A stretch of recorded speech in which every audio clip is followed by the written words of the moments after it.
বাংলাদেশের ফুটবল প্রেমীদের জন্য সুখবর।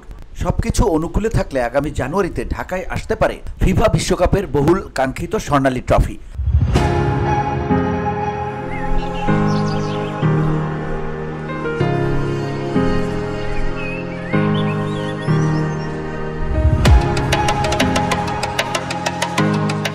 তবে এই সফর চূড়ান্তভাবে নির্ভর করছে দেশের সার্বিক নিরাপত্তা ও রাজনৈতিক পরিস্থিতির উপর। বাফুফের সূত্রে জানা গেছে, আগামী 14 জানুয়ারি একদিনের সফরে বাংলাদেশে আসার প্রাথমিক পরিকল্পনা রয়েছে বিশ্বকাপ ট্রফির। সফরসূচি এখনও চূড়ান্ত পর্যায়ে না পৌঁছালেও ফিফা ইতোমধ্যে বাংলাদেশ ফুটবল ফেডারেশনকে বিষয়টি মৌখিক ও আনুষ্ঠানিকভাবে জানিয়েছে।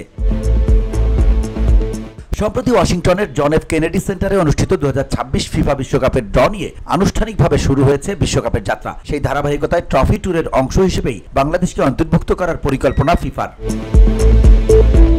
বাফুফের সহসভাপতি ফাহাদ করিম জানিয়েছেন, এবারের ট্রফি সফরে দর্শক অংশগ্রহণ বাড়ানোর দিকেই গুরুত্ব দিতে চায় আয়োজক সংস্থা। তিনি বলেন, ফিফা আমাদের নিশ্চিত করেছে যে ট্রফি সফরের পরিকল্পনা রয়েছে। তারা তাদের চূড়ান্ত রূপরেখা আমাদের কাছে উপস্থাপন করবে। সেখানে আমাদের কোনো প্রস্তাব থাকলে তা বিবেচনায় নেওয়া হবে।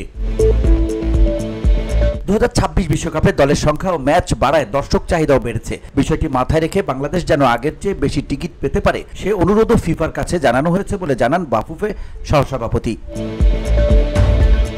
VOD Bangla news desk.